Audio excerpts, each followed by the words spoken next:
Assalomu alaykum do'stlar, Moskvada juda qattiq sovuq bo'lyapti. Qor shunaqangi yog'yaptiki, kechasi bilan tinmasdan hozir pashti 40 santiga yaqin bo'lib ketdi.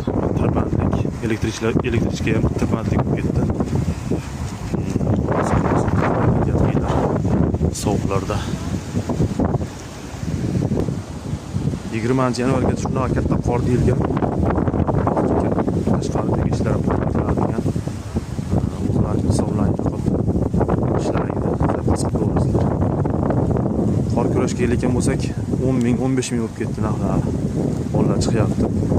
Parklardachi shunaqa chiqyapti. Endi Xaldovaga bekor yotmaydi-da. Hozir tashqarida ishlash to'xtadi.